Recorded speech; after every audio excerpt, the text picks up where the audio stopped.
Hola a todos, mi nombre es Joiner David Ariza Estrada. El día de hoy les voy a hablar sobre dos fenómenos, uno asociado a la atmósfera, hablo del huracán, y otro asociado a fenómenos hidrológicos como lo son los desbordamientos de los ríos. Inicialmente iniciaremos hablando sobre los huracanes. Bueno, los huracanes no son más que la etapa final y más severa de los ciclones u ondas tropicales. Los huracanes están asociados a fuertes vientos, los cuales superan las velocidades de 119 kilómetros por hora, y pues su procedencia y origen está asociado a múltiples factores. Sus altas velocidades generan un grado alto de peligrosidad y hablando de otros aspectos, tienen diferentes nombres. En el Océano Atlántico se le conoce como huracanes, en gran parte del Océano Pacífico se le conocen como tifones, en China y las Islas Filipinas se le conoce como baguíos, en Australia como Willy Willys y en el Océano Índico como ciclones. Bueno, en el Océano Atlántico, la temporada de huracanes inicia aproximadamente a finales del mes de junio o agosto hasta finales del mes de octubre. Y en promedio se pueden producir 5 huracanes o alrededor de 12, 16 ondas tropicales. Bueno, una de las principales características, como lo mencionaba anteriormente, son los vientos intensos que pueden alcanzar velocidades hasta de 119 kilómetros por hora. ¿Cómo se forman los huracanes? Bueno, los huracanes obedecen a diversas condiciones meteorológicas. eh, Generalmente se forman en África Oriental y están asociados a un área relativa de baja presión. Si se encuentran las condiciones adecuadas para mantenerse y desarrollarse, esta área de baja presión empezará a moverse de este a oeste en sentido contrario de las manecillas del reloj, con ayuda de los vientos alisios. Para formarse un huracán, este necesita fuentes de energía, por lo que es necesario que la superficie oceánica esté a temperaturas superiores de los 26 a 27 grados centígrados. Además, tienen que haber vientos que se muevan en sentido horizontal para que la tormenta se pueda concentrar y vientos que mantengan su fuerza y velocidad constante a medida que éste sube desde la superficie oceánica. Por otro lado, tiene que haber una concentración de nubes cargadas de agua, esto es la humedad, y tienen que ocurrir sí o sí en las latitudes entre los 10 grados y 30 grados del hemisferio norte, ya que aquí el efecto de rotación de la Tierra hace que los vientos puedan converger y ascender alrededor del área de baja presión. Esto es prácticamente en la zona del Ecuador, la que nosotros conocemos como zona de convergencia intertropical. Bueno, en esta imagen les presento un esquema que ilustra el proceso de formación de los huracanes. Como lo mencionaba anteriormente, estos se forman en regiones cercanas al Ecuador, donde los océanos son cálidos y el aire caliente se va a elevar desde la superficie. Cuando ocurre esto, el aire sube, crea una baja presión que cuando ya está formado el huracán se asocia con el ojo del huracán, eh, lo que atrae más aire caliente que se vuelve a elevar. Mientras más aire cálido asciende, el aire circundante gira para ocupar su lugar. El aire cálido se une con el aire húmedo y este aire cálido se va enfriando y va adquiriendo menor densidad y va formando nubes. Este sistema de nubes comienza a girar y a crecer y se suelen formar las llamadas cumulonimbos o nimboestratos, que son nubes convectivas, las cuales se alimentan de calor oceánico y el agua se va evaporando y va formando el ciclón tropical. Bueno, la velocidad va aumentando cuando el aire pasa por el centro de baja presión, el ojo del huracán, y pues este sistema se va moviendo en sentido contrario de las manecillas del reloj. Bueno, ¿qué efectos ocasionan los huracanes en la zona marino-costera? Bueno, hay una categoría, la categoría de Simpson, la cual categoriza a los huracanes en 5 categorías atendiendo a la velocidad que estos poseen y dependiendo de esta velocidad se consideran o se categorizan los daños, por decirlo así. Los daños que pueden dejar los huracanes son diversos. En las zonas costeras van desde daños a la infraestructura asociada por los fuertes vientos y las altas mareas que pueden ocasionar inundaciones, ya que estas poseen alrededor de 20 pies o 6 metros y se extienden por casi 161 kilómetros. Y esto sucede cuando los vientos arrastran los cuerpos de agua del océano y lo introducen a la tierra. También pueden ocurrir fenómenos de erosión en playas y dunas y los deslaves o los conocidos deslizamientos de tierra que pueden ocurrir tanto en los taludes de la zona costera o kilómetros costa adentro. También son conocidas, y pues es el efecto más notorio de las fuertes lluvias, que son de los daños más recurrentes que dejan a su paso los huracanes. Ahora, en cuanto a los efectos que causa a la biodiversidad, están unos de gran impacto como la pérdida de cobertura coralina, la defoliación, que no es más que la pérdida prematura de la cobertura vegetal, el desprendimiento y mortalidad de los pastos marinos y macroalgas, además de la muerte de diferentes especies faunísticas, tanto en la zona marina como en la zona costera y en la zona continental. Bueno, existen 5 categorías, como las mencionaba anteriormente. La categoría 1, que presenta daños mínimos como pérdida de la vegetación. La categoría 2, daños considerables como obstrucción en vías, carreteras. La categoría 3, daños graves como daños en la infraestructura de casas, viviendas.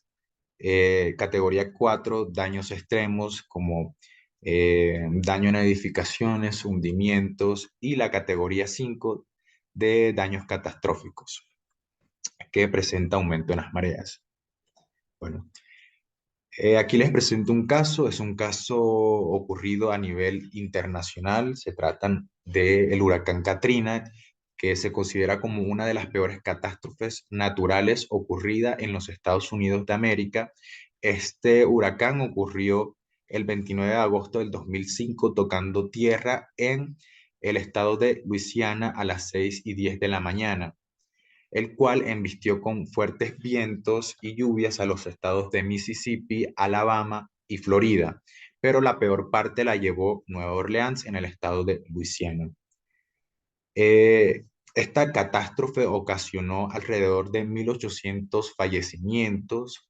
Está ubicado entre los 3 huracanes más letales ocurridos en los Estados Unidos. Sin embargo, el Centro Nacional de Huracanes para esa fecha aún no estimaba la magnitud y decía que probablemente nunca se llegaría a saber el número total de personas fallecidas. Este huracán se formó a partir de un sistema de aire húmedo y cálido a lo largo de una zona de baja presión que, junto con los remanentes de una tormenta tropical, pues generó que este huracán fuera uno, uno, un huracán de categoría número 5. Y durante su recorrido por el Golfo de México alcanzó velocidades de hasta 280 kilómetros por hora. En el contexto nacional, bueno, y no solo nacional, porque este huracán no solo generó daños en la costa caribe colombiana, sino también en otros países del Caribe y otros países de América como Venezuela. Este huracán ocurrió en el siglo pasado, en el año de 1998. Fue un huracán que alcanzó la categoría número 4 y en Colombia dejó un saldo total de 25 personas muertas. En toda América o en América Central dejó 387 personas fallecidas y pues en Colombia un total de por lo menos 5.000 personas eh, damnificadas, ¿no? Con millonarias pérdidas por causa de la pérdida de la infraestructura. Cabe resaltar que este huracán coincidió con la época de lluvias o el fenómeno de la Niña y pues se formó a partir de una zona de convección en la zona de convergencia intertropical que se movía desde las costas de África a principios de octubre. En el 10 de octubre se actualizó como depresión tropical y posteriormente fue categorizada como tormenta tropical. Ahora les voy a hablar un poco sobre el otro fenómeno. Este fenómeno es hidrológico. Estamos hablando del desbordamiento de los ríos. Las inundaciones son fenómenos hidrológicos recurrentes y potencialmente destructivos que hacen parte de la dinámica de evolución de una corriente, generando invasión o penetración de agua en sitios donde generalmente no hay agua. Eh, y generalmente causa daños en la salud de la población, en la agricultura, en la ganadería y por supuesto en la infraestructura. ¿Cómo se origina?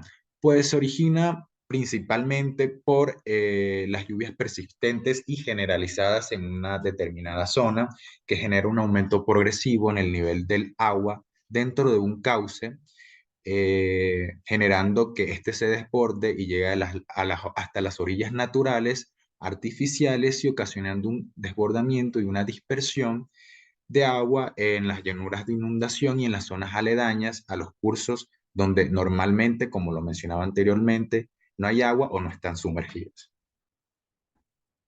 Bueno, ¿cuáles son las causas? Hay que aclarar que principalmente las causas de las inundaciones por causa de los desbordamientos de ríos ocurren principalmente por malas prácticas de las personas o por la mala gestión en el ordenamiento, uso del suelo y planificación del territorio. Precisamente la urbanización de las ciudades hace que por causa de la construcción de vías, se cubran las calles con concreto o asfalto, lo que permeabiliza el suelo y no permite que haya una correcta infiltración de la lluvia dentro del suelo. Además, las basuras ocasionan taponamiento en las alcantarillas, lo que agudiza el problema de las inundaciones. La tala de los árboles es otro de los factores. Este destruye la cobertura vegetal y al llover el agua arrastra la tierra hacia las partes más bajas, tapando el drenaje y asolvando los ríos y las presas, lo que favorece las inundaciones, así como la erosión del suelo, ya que lo debilita, ¿no? Además, un mal funcionamiento de las infraestructuras hidráulicas como los embalses o las redes de drenaje. Cabe resaltar que este es uno de los factores que también generan desbordamiento en los ríos. Cabe resaltar que se han registrado casos donde las presas o estas estructuras se derrumban y causan desbordamiento de los ríos dentro de su cauce. Y cuando se construyen, obviamente, viviendas cerca de los ríos o sobre barrancos, que al llover hace que éstas se derrumben, ocurran fenómenos de movimiento en masa y pues se agudice la problemática, ¿no?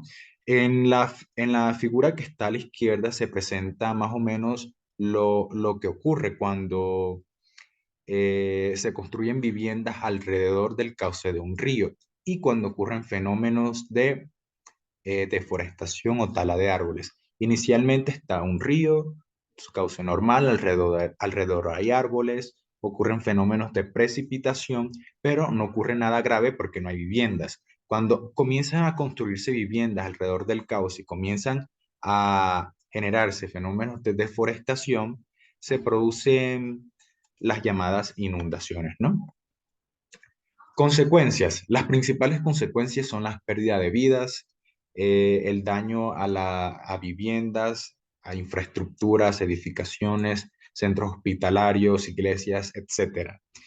Pérdida de cosechas, pérdidas de ganado, desabastecimiento y contaminación de alimentos y agua, enfermedades asociadas a vectores como el dengue, el Zika, el chikungunya, enfermedades dermatológicas y enfermedades relacionadas a la contaminación del agua como el cólera, diarreas, etcétera.